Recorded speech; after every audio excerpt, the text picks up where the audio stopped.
ಈ ಕಾರ್ಯಕ್ರಮದ ಪ್ರಾಯೋಜಕರು ಗಡಿಯಾರ್ ಗ್ರೂಪ್ ಆಫ್ ಕಂಪನೀಸ್.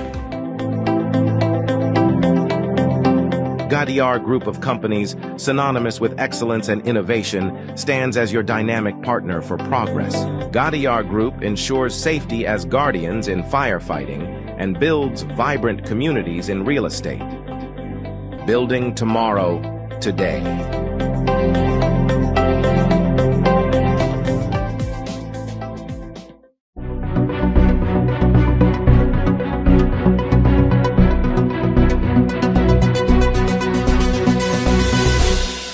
ವೀಕ್ಷಕರೇ, ಸನ್ಮಾರ್ಗ ನ್ಯೂಸ್ಗೆ ಸ್ವಾಗತ. ನಾನು ಪ್ರಿಯಾ ಸುದೇಶ್. ಅಂಗನವಾಡಿಯಲ್ಲಿ ಆಟವಾಡುತ್ತಿದ್ದ 5 ವರ್ಷದ ಬಾಲಕಿ ದಿಢೀರ್ ಕುಸಿದು ಬಿದ್ದು ಸಾವನ್ನಪ್ಪಿರುವ ಹೃದಯ ವಿದ್ರಾವಕ ಘಟನೆ ಕೊಪ್ಪಳ ಜಿಲ್ಲೆಯ ಕುಷ್ಟಗಿ ತಾಲೂಕಿನ ಬಳ್ಳುಟಗಿ ಗ್ರಾಮದಲ್ಲಿ ಸೋಮವಾರ ನಡೆದಿದೆ. ಸೋಮವಾರ ಮುಂಜಾನೆ ಪ್ರತಿನಿತ್ಯದಂತೆ ಬಾಲಕಿ ಅಂಗನವಾಡಿಗೆ ಹೋಗಿದ್ದಳು. ಮುಂಜಾನೆ ಉಪಹಾರ ಸೇವಿಸಿದ್ದ ಬಾಲಕಿ ಚಟುವಟಿಕೆಯಿಂದಲೇ ಇದ್ದಳು. ಅಂಗನವಾಡಿಯಲ್ಲಿ ಎಲ್ಲಾ ಮಕ್ಕಳಂತೆ ಆಟವಾಡಿಕೊಂಡಿದ್ದಳು. ಆದರೆ ಮಧ್ಯಾಹ್ನ ಆಟವಾಡುತ್ತಿದ್ದಾಗ ದಿಢೀರನೆ ಕುಸಿದು ಬಿದ್ದಿದ್ದಾಳೆ. ಬಾಲಕಿಯನ್ನು ನೋಡಿ ಅಂಗನವಾಡಿ ಸಹಾಯಕಿ ಓಡಿ ಬಂದಿದ್ದು ಕೂಡಲೇ ಪಾಲಕರಿಗೆ ಮಾಹಿತಿ ನೀಡಲಾಗಿದೆ. ತಕ್ಷಣ ಆಕೆಯನ್ನು ಸಮೀಪದ ದೋಟಿಹಾಳ ಪ್ರಾಥಮಿಕ ಆರೋಗ್ಯ ಕೇಂದ್ರಕ್ಕೆ ಕರೆದುಕೊಂಡು ಹೋಗಲಾಗಿದೆ. ಆದರೆ ಆಸ್ಪತ್ರೆಗೆ ಹೋಗುವ ಮಾರ್ಗ ಮಧ್ಯೆ ಬಾಲಕಿ ಕೊನೆಯುಸಿರೆಳೆದಿದ್ದಾಳೆ. ಬಳಿಕ ತಪಾಸಣೆ ಮಾಡಿದ ವೈದ್ಯರು ಮೆದುಳಿನಲ್ಲಿ ರಕ್ತ ಹೆಪ್ಪುಗಟ್ಟಿ ಬಾಲಕಿ ಮೃತಪಟ್ಟಿರುವುದಾಗಿ ತಿಳಿಸಿದ್ದಾರೆ. ಬಿಜೆಪಿ ಕೇಂದ್ರ ಶಿಸ್ತು ಸಮಿತಿ ನೀಡಿರುವ ನೋಟಿಸ್ಗೆ ಉತ್ತರ ಕಳಿಸಿರುವ ಶಾಸಕ ಬಸನಗೌಡ ಪಾಟೀಲ್ ಯತ್ನಾಳ್, ರಾಜ್ಯಾಧ್ಯಕ್ಷ ಬಿವೈ ವಿಜಯೇಂದ್ರ ಸ್ವಜನ ಪಕ್ಷಪಾತ ಮಾಡುತ್ತಿದ್ದಾರೆ, ಹಿರಿಯರನ್ನ ಕಾರ್ಯಕರ್ತರನ್ನ ವಿಶ್ವಾಸಕ್ಕೆ ತೆಗೆದುಕೊಳ್ಳುತ್ತಿಲ್ಲ ಎಂದು ಆರೋಪಿಸಿದ್ದು, ಪಕ್ಷದ ರಾಜ್ಯ ಘಟಕದ ಅಧ್ಯಕ್ಷರ ಹುದ್ದೆಗೆ ಸಮರ್ಥರನ್ನ ಆಯ್ಕೆ ಮಾಡಬೇಕು ಎಂದಿದ್ದಾರೆ. ಮುಂದಿನ ವಿಧಾನಸಭಾ ಚುನಾವಣೆ ವೇಳೆಗೆ ಪಕ್ಷವನ್ನ ಬಲಪಡಿಸಲು ಈಗಲೇ ಅಧ್ಯಕ್ಷರನ್ನ ಬದಲಿಸಬೇಕು, ಎಲ್ಲರನ್ನೂ ವಿಶ್ವಾಸಕ್ಕೆ ತೆಗೆದುಕೊಂಡು ಪಕ್ಷವನ್ನ ಮುನ್ನಡೆಸುವವರಿಗೆ ಈ ಹೊಣೆಗಾರಿಕೆ ನೀಡಬೇಕು ಎಂದು ಒತ್ತಾಯಿಸಿದ್ದಾರೆ ಎಂದು ಮೂಲಗಳು ಹೇಳಿವೆ. ಪಕ್ಷದ ನಾಯಕತ್ವದ ವಿರುದ್ಧ ಹೇಳಿಕೆ ನೀಡಿದ್ದರ ಸಂಬಂಧ ಬಿಜೆಪಿ ಕೇಂದ್ರ ಶಿಸ್ತು ಸಮಿತಿಯು ಯತ್ನಾಳರಿಗೆ ಇದೇ 10ರಂದು ನೋಟಿಸ್ ನೀಡಿತ್ತು. 72 ಗಂಟೆಗಳಲ್ಲಿ ಉತ್ತರ ನೀಡುವಂತೆ ಸೂಚಿಸಿತ್ತು. ನೋಟಿಸ್ ದೊರೆತ ಮರುದಿನವೇ ಅವರು 5 ಪುಟಗಳಷ್ಟು ವಿವರವಾದ ಉತ್ತರ ನೀಡಿದ್ದಾರೆ ಎಂದು ಮೂಲಗಳು ತಿಳಿಸಿವೆ. ಮುಂದಿನ ವಿಧಾನಸಭಾ ಚುನಾವಣೆ ವೇಳೆಗೆ ಪಕ್ಷವನ್ನು ಬಲಪಡಿಸಲು ಈಗಲೇ ಅಧ್ಯಕ್ಷರನ್ನ ಬದಲಿಸಬೇಕು, ಎಲ್ಲರನ್ನೂ ವಿಶ್ವಾಸಕ್ಕೆ ತೆಗೆದುಕೊಂಡು ಪಕ್ಷವನ್ನು ಮುನ್ನಡೆಸುವವರಿಗೆ ಆ ಹೊಣೆಗಾರಿಕೆ ನೀಡಬೇಕು ಎಂದು ಒತ್ತಾಯಿಸಿದ್ದಾರೆ ಎಂದು ಮೂಲಗಳು ಹೇಳಿವೆ. ನಾವು ಯಾವುದೇ ಬಣ ರಾಜಕಾರಣ ಮಾಡಿಲ್ಲ, ಪಕ್ಷದ ಚೌಕಟ್ಟಿನಲ್ಲೇ ವಕ್ಫ್ ಹೋರಾಟ ನಡೆಸಿದ್ದೇವೆ, ಪಕ್ಷಕ್ಕೆ ಧಕ್ಕೆಯಾಗುವ ಯಾವ ಕೆಲಸವನ್ನೂ ಮಾಡಿಲ್ಲ ಎಂದು ಉತ್ತರಿಸಿದ್ದಾರೆ ಎಂದು ತಿಳಿಸಿವೆ. ರಾಜ್ಯಾಧ್ಯಕ್ಷ ಬಿವೈ ವಿಜಯೇಂದ್ರ ಸ್ವಜನ ಪಕ್ಷಪಾತ ಮಾಡುತ್ತಿದ್ದಾರೆ, ಹಿರಿಯರನ್ನ ಕಾರ್ಯಕರ್ತರನ್ನ ವಿಶ್ವಾಸಕ್ಕೆ ತೆಗೆದುಕೊಳ್ಳುತ್ತಿಲ್ಲ. ಈ ಕಾರಣದಿಂದ ಪಕ್ಷಕ್ಕೆ ಭಾರಿ ಹಿನ್ನಡೆಯಾಗಿದೆ. ರಾಜ್ಯದಲ್ಲಿ ಕುಟುಂಬ ರಾಜಕಾರಣ ಮತ್ತು ಸ್ವಜನ ಪಕ್ಷಪಾತ ಕೊನೆಗೊಳ್ಳಬೇಕು ಎಂದು ಯತ್ನಾಳ್ ಪ್ರತಿಪಾದಿಸಿದ್ದಾರೆ ಎಂದು ತಿಳಿಸಿವೆ. ಅನಧಿಕೃತ ಬಡಾವಣೆಗಳು ನಗರ, ಪಟ್ಟಣ, ಪಾಲಿಕೆ ವ್ಯಾಪ್ತಿ ಮತ್ತು ಹಳ್ಳಿಗಳಲ್ಲೂ ಇವೆ. ಇವೆಲ್ಲಕ್ಕೂ ನಾವು ಅಂತ್ಯ ಹಾಡುತ್ತಿದ್ದೇವೆ. ಇನ್ನು ಮುಂದೆ ಅನಧಿಕೃತ ಬಡಾವಣೆಗಳಿಗೆ ರಾಜ್ಯದಲ್ಲಿ ಅವಕಾಶ ಇಲ್ಲ. ಕಾಯ್ದೆ ಮೂಲಕ ಅನಧಿಕೃತ ಬಡಾವಣೆಗಳಿಗೆ ಅಂತ್ಯ ಹಾಡಿದ್ದೇವೆ ಎಂದು ಸಿಎಂ ಸಿದ್ದರಾಮಯ್ಯ ಅಧಿಕಾರಿಗಳಿಗೆ ಖಡಕ್ ಸೂಚನೆ ನೀಡಿದ್ದಾರೆ. ಅಧಿಕಾರಿಗಳು ಸ್ಪಷ್ಟವಾಗಿ ಅರ್ಥ ಮಾಡಿಕೊಂಡು ಕೆಲಸ ಮಾಡಿ. ಅನಧಿಕೃತ ಬಡಾವಣೆಗಳಿಂದ ಕಂದಾಯ ಬರುತ್ತಿಲ್ಲ, ಪರಿಣಾಮ ಜನರಿಗೆ ನಾಗರಿಕ ಸವಲತ್ತುಗಳು ಸಿಗುತ್ತಿಲ್ಲ, ಸ್ಥಳೀಯ ಸಂಸ್ಥೆಗಳಿಗೆ ಆದಾಯವೂ ಬಂದಾಗಿದೆ. ಇವೆಲ್ಲ ಅನಾನುಕೂಲಗಳಿಗೂ ಅಂತ್ಯ ಹಾಡಬೇಕಿದೆ ಎಂದರು. ಕಂದಾಯ ಕಟ್ಟದಿರುವುದರಿಂದ ಇಷ್ಟೆಲ್ಲ ಸಮಸ್ಯೆಗಳಾಗಿವೆ. ಇದೊಂದು ಬಾರಿ ಬಿ ಖಾತಾ ಕೊಟ್ಟು ಅಂತ್ಯ ಹಾಡ್ತೀವಿ. This is only one time measure. ನಿಮಗೆ 3 ತಿಂಗಳು ಮಾತ್ರ ಟೈಮ್ ಕೊಟ್ಟಿದ್ದೀವಿ. ಇಷ್ಟರೊಳಗೆ ಅಭಿಯಾನ ನಡೆಸಿ ಪೂರ್ಣಗೊಳಿಸಿ. ಯಾವುದೇ ರಾಜಿ ಇಲ್ಲ. ಅಧಿಕಾರಿಗಳು ರಾಜಿ ಮಾಡಿಕೊಂಡ್ರೆ ಸಹಿಸಲ್ಲ ಎಂದು ಎಚ್ಚರಿಕೆ ನೀಡಿದರು. ಅನಧಿಕೃತ ಬಡಾವಣೆಗಳು ಮತ್ತೆ ತಲೆ ಎತ್ತಿದ್ರೆ ಜಿಲ್ಲಾಧಿಕಾರಿ, ಮುಖ್ಯಾಧಿಕಾರಿ, ನಗರ ಯೋಜನಾಧಿಕಾರಿಗಳು ಜವಾಬ್ದಾರಿ ಆಗ್ತೀರಿ. ನಿಮ್ಮ ಮೇಲೆ ಮುಲಾಜಿಲ್ಲದೆ ಕ್ರಮ ತಗೊಳ್ತೀವಿ. ಮಧ್ಯವರ್ತಿಗಳಿಗೆ, ಬ್ರೋಕರ್ಗಳಿಗೆ ತಕ್ಷಣ ಗೇಟ್ ಪಾಸ್ ಕೊಡಿ. ಇದನ್ನ ಮತ್ತು ಕಾಯ್ದೆಯ ದೂರದೃಷ್ಟಿಯನ್ನ ನೀವೆಲ್ಲರೂ ಸ್ಪಷ್ಟವಾಗಿ, ಖಚಿತವಾಗಿ ಅರ್ಥ ಮಾಡಿಕೊಳ್ಳಿ ಎಂದರು. ವಕ್ಫ್ ಬಿಲ್ ಮತ್ತು ಸಮಾನ ನಾಗರಿಕ ಸಂಹಿತೆಯ ಮೂಲಕ ಸಾಂವಿಧಾನಿಕ ಹಕ್ಕುಗಳಿಗೆ ಧಕ್ಕೆ ತರಲು ಹೊರಟಿರುವ ಪ್ರಭುತ್ವದ ನೀತಿಯನ್ನ ವಿರೋಧಿಸುವುದಕ್ಕಾಗಿ ಸಿಖ್, ದಲಿತ್ ಮತ್ತು ಇತರ ಬುಡಕಟ್ಟು ಸಮುದಾಯಗಳನ್ನು ಒಳಗೊಂಡ ವಿಶಾಲ ಒಕ್ಕೂಟವನ್ನು ರಚಿಸಲು all India Muslim personal law board ಮುಂದಾಗಿದೆ. ತಮ್ಮ ಹಕ್ಕುಗಳ ರಕ್ಷಣೆಗಾಗಿ ಈ ದಮನಿತ ಸಮುದಾಯಗಳು ಜಂಟಿ ಅಭಿಯಾನವನ್ನು ಆರಂಭಿಸಿವೆ. ಈ ದೇಶದಲ್ಲಿರುವ ದಮನಿತ ಸಮುದಾಯದ 85% ಜನರು ಕೂಡ ಅಸುರಕ್ಷಿತ ಭಾವವನ್ನು ಹೊಂದಿದ್ದಾರೆ. ಅವರ ಸಂಸ್ಕೃತಿ ಮತ್ತು ನಂಬಿಕೆಗಳ ಮೇಲೆ ದಾಳಿಯಾಗುತ್ತಿವೆ. ಇವರಿಗೆ ಸಂವಿಧಾನ ನೀಡಿರುವ ಹಕ್ಕುಗಳನ್ನು ಪ್ರಭುತ್ವ ದಮನಿಸುತ್ತಿದೆ. ಆದರೆ ನಾವು ಎಂದೂ ಶರಣಾಗಲಾರೆವು. ನಮ್ಮ ಕೊನೆಯ ಉಸಿರಿನ ತನಕ ನಾವು ಹೋರಾಡುತ್ತೇವೆ ಎಂದು ಮುಸ್ಲಿಂ ಪರ್ಸನಲ್ ಲಾ ಬೋರ್ಡ್ನ ಉಪಾಧ್ಯಕ್ಷ ಮೌಲಾನಾ ಆಜ್ಮಿ ಹೇಳಿದ್ದಾರೆ.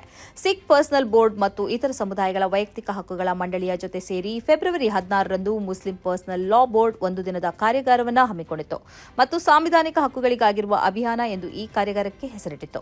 ಸಿಖ್ ಪರ್ಸನಲ್ ಬೋರ್ಡ್ ಸಹಿತ ಹಲವು ಮುಖಂಡರು ಈ ಕಾರ್ಯಾಗಾರದಲ್ಲಿ ಭಾಗವಹಿಸಿ ಹಕ್ಕುಗಳಿಗಾಗಿ ಜಂಟಿ ಹೋರಾಟದ ಕರೆ ನೀಡಿದರು. ಚುನಾವಣಾ ಆಯುಕ್ತ ಜ್ಞಾನೇಶ್ ಕುಮಾರ್ರನ್ನ ನೂತನ ಮುಖ್ಯ ಚುನಾವಣಾ ಆಯುಕ್ತರನ್ನಾಗಿ ನೇಮಿಸಲಾಗಿದೆ. ಚುನಾವಣಾ ಆಯೋಗದ ಸದಸ್ಯರ ನೇಮಕಾತಿಯ ಹೊಸ ಕಾನೂನಿನಡಿಯಲ್ಲಿ ಜ್ಞಾನೇಶ್ ಕುಮಾರ್ ನೇಮಕಗೊಂಡಿದ್ದಾರೆ. ಆಯ್ಕೆ ಸಮಿತಿಯ ಸ್ವರೂಪವನ್ನು ಸುಪ್ರೀಂ ಕೋರ್ಟ್ನಲ್ಲಿ ಪ್ರಶ್ನಿಸಲಾಗಿದೆ. ಕಳೆದ ವರ್ಷದ ಮಾರ್ಚ್ನಲ್ಲಿ ಚುನಾವಣಾ ಆಯುಕ್ತರಾಗಿ ಜ್ಞಾನೇಶ್ ಕುಮಾರ್ ನೇಮಕಗೊಂಡಿದ್ದರು. ಇದೀಗ ಅವರು ನಿರ್ಗಮಿತ ಆಯುಕ್ತ ರಾಜೀವ್ ಕುಮಾರ್ ಸ್ಥಾನವನ್ನು ತುಂಬಲಿದ್ದಾರೆ. 26ನೇ ಮುಖ್ಯ ಚುನಾವಣಾ ಆಯುಕ್ತರಾಗಿ ಜ್ಞಾನೇಶ್ ಕುಮಾರ್ ನೇಮಕಗೊಂಡಿರುತ್ತಾರೆ. ಜ್ಞಾನೇಶ್ ಕುಮಾರ್ ಅವರ ಅಧಿಕಾರಾವಧಿ 2029ರ ಜನವರಿ 26ರವರೆಗೆ ಇರಲಿದೆ. ಜಮ್ಮು ಮತ್ತು ಕಾಶ್ಮೀರಕ್ಕೆ ಸಂವಿಧಾನದ 370ನೇ ವಿಧಿಯ ಅಡಿಯಲ್ಲಿ ನೀಡಿದ್ದ ವಿಶೇಷ ಸ್ಥಾನಮಾನ ರದ್ದುಪಡಿಸುವ ತೀರ್ಮಾನವನ್ನು ಅನುಷ್ಠಾನಕ್ಕೆ ತರುವಲ್ಲಿ ಕುಮಾರ್ ಪ್ರಮುಖ ಪಾತ್ರ ವಹಿಸಿದ್ದರು. ಸಿಇಸಿ ನೇಮಕಕ್ಕೆ ಸಂಬಂಧಿಸಿದ ಆಯ್ಕೆ ಸಮಿತಿಯ ಸ್ವರೂಪವನ್ನು ಪ್ರಶ್ನಿಸಿ ಸುಪ್ರೀಂ ಕೋರ್ಟ್ನಲ್ಲಿ ಸಲ್ಲಿಕೆಯಾಗಿರುವ ಅರ್ಜಿಯ ವಿಚಾರಣೆ ಪೂರ್ಣಗೊಳ್ಳುವವರೆಗೆ ಹೊಸ ಸಿಇಸಿ ನೇಮಕವನ್ನು ಮುಂದೂಡಬೇಕು ಎಂದು ಕಾಂಗ್ರೆಸ್ ಮನವಿ ಮಾಡಿದ ಕೆಲವೇ ಗಂಟೆಗಳ ನಂತರ ಈ ನೇಮಕ ಆಗಿದೆ. ಕಾಂಗ್ರೆಸ್ ಪಕ್ಷದ ಈ ಬೇಡಿಕೆಯನ್ನು ಲೋಕಸಭೆಯ ವಿರೋಧ ಪಕ್ಷದ ನಾಯಕ ರಾಹುಲ್ ಗಾಂಧಿ ಆಯ್ಕೆ ಸಮಿತಿಯ ಸಭೆಯಲ್ಲಿ ಮಂಡಿಸಿದ್ದರು. ಪ್ರಧಾನಿ ನರೇಂದ್ರ ಮೋದಿ ನೇತೃತ್ವದಲ್ಲಿ ಸಮಿತಿಯ ಸಭೆ ನಡೆಯಿತು. ಪ್ರಧಾನಿ, ಕೇಂದ್ರ ಗೃಹ ಸಚಿವ ಅಮಿತ್ ಶಾ ಮತ್ತು ರಾಹುಲ್ ಈ ಸಮಿತಿಯ ಸದಸ್ಯರು. ರಂಜಾನ್ ತಿಂಗಳಿನಲ್ಲಿ ತೆಲಂಗಾಣ ಸರ್ಕಾರವು ವಿವಿಧ ಇಲಾಖೆಗಳ ಮುಸ್ಲಿಂ ನೌಕರರಿಗೆ ಕೆಲಸದ ಅವಧಿಯನ್ನು ಕಡಿತಗೊಳಿಸಿದೆ. ಮಾರ್ಚ್ 2ರಿಂದ 31ರವರೆಗೆ ಮುಸ್ಲಿಂ ನೌಕರರು ಸಂಜೆ 4 ಗಂಟೆಗೆ ಕಚೇರಿಯಿಂದ ತೆರಳಲು ಸರ್ಕಾರ ಅವಕಾಶ ನೀಡಿದೆ. ಸರ್ಕಾರಿ ಶಿಕ್ಷಕರು, ಮಂಡಳಿ ಸದಸ್ಯರು, ಗುತ್ತಿಗೆ ನೌಕರರು ಹಾಗೂ ಸಾರ್ವಜನಿಕ ಸ್ವಾಮ್ಯದ ಇಲಾಖೆಗಳಲ್ಲಿರುವ ಮುಸ್ಲಿಂ ಸಿಬ್ಬಂದಿಗಳಿಗೆ ಕೆಲಸದ ಅವಧಿ ಕಡಿತ ಅನ್ವಯವಾಗಲಿದೆ. ರಂಜಾನ್ ಮಾಸದಲ್ಲಿ ಮುಸ್ಲಿಂ ಸಮುದಾಯದ ನೌಕರರ ಅನುಕೂಲಕ್ಕಾಗಿ ಕೆಲಸದ ಅವಧಿ ಕಡಿತ ಮಾಡಲಾಗಿದೆ. ಅಗತ್ಯ ಪ್ರಾರ್ಥನೆ ಸಲ್ಲಿಸಲು ಕೂಡ ಅವಕಾಶ ನೀಡಲು ಸುತ್ತೋಲೆಯಲ್ಲಿ ತಿಳಿಸಲಾಗಿದೆ ಎಂದು ತೆಲಂಗಾಣ ಮುಖ್ಯ ಕಾರ್ಯದರ್ಶಿ ಶಾಂತಿ ಕುಮಾರಿ ಹೇಳಿದ್ದಾರೆ. ಆಕ್ರಮಿತ ಪಶ್ಚಿಮ ದಂಡೆಯಲ್ಲಿ ಯಹೂದಿಯರನ್ನ ತಂದು ಕೂರಿಸುವ ಭಾರಿ ದೊಡ್ಡ ಯೋಜನೆಗೆ ಇಸ್ರೇಲ್ ಮುಂದಾಗಿದೆ. ಈ ಕಾರಣಕ್ಕಾಗಿ ಪಶ್ಚಿಮ ದಂಡೆಯಲ್ಲಿ 1000ಕ್ಕಿಂತಲೂ ಅಧಿಕ ಮನೆಗಳನ್ನು ನಿರ್ಮಿಸಲು ಪ್ರಯತ್ನಗಳು ನಡೆಯುತ್ತಿವೆ. ಇಸ್ರೇಲ್ ಮತ್ತು ಫೆಲಿಸ್ತೀನ್ ಸಮಸ್ಯೆಗೆ ದ್ವಿರಾಷ್ಟ್ರ ಒಂದೇ ಪರಿಹಾರ ಎಂದು ವಾದಿಸುತ್ತಿರುವ ಇಸ್ರೇಲ್ನ ಪೀಸ್ ನೌ ಏಜೆನ್ಸಿಯು ಈ ಸತ್ಯವನ್ನು ಬಹಿರಂಗಪಡಿಸಿದೆ. ಯಹೂದಿ ಅಕ್ರಮ ನಿವಾಸಿಗಳ ಸಂಖ್ಯೆಯನ್ನು ಹೆಚ್ಚಿಸುವುದು ಮತ್ತು ಫೆಲಿಸ್ತೀನಿ ನಗರವಾದ ಬೆತ್ಲೆಹೆಮ್ ನಗರದ ಅಭಿವೃದ್ಧಿಯನ್ನು ತಡೆಯುವುದು ಇದರ ಹಿಂದಿನ ಉದ್ದೇಶ ಎಂದು ತಿಳಿಸಲಾಗಿದೆ.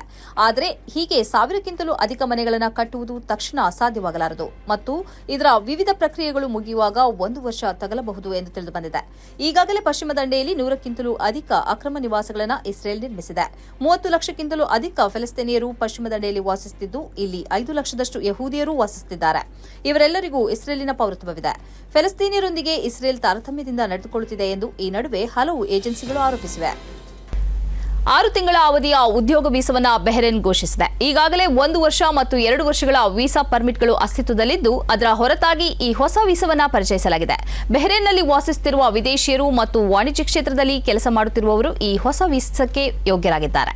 ಹೊಸ ವೀಸಾವು ಈಗ ಬೆಹರೇನ್ನಲ್ಲಿ ಇರುವ ವಿದೇಶಿ ಉದ್ಯೋಗಸ್ಥರಿಗೆ ಮಾತ್ರ ಅನ್ವಯವಾಗುತ್ತದೆ ಮತ್ತು ವಿದೇಶದಿಂದ ರಿಕ್ರೂಟ್ಮೆಂಟ್ ಆಗುವವರು ಇದರಲ್ಲಿ ಸೇರುವುದಿಲ್ಲ ಎಂದು ತಿಳಿಸಲಾಗಿದೆ.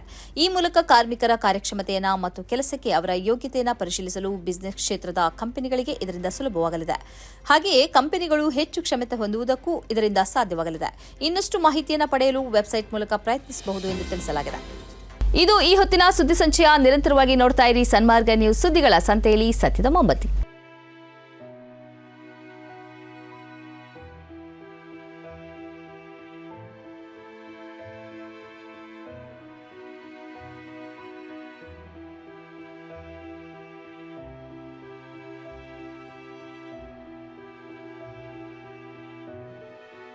Thank you.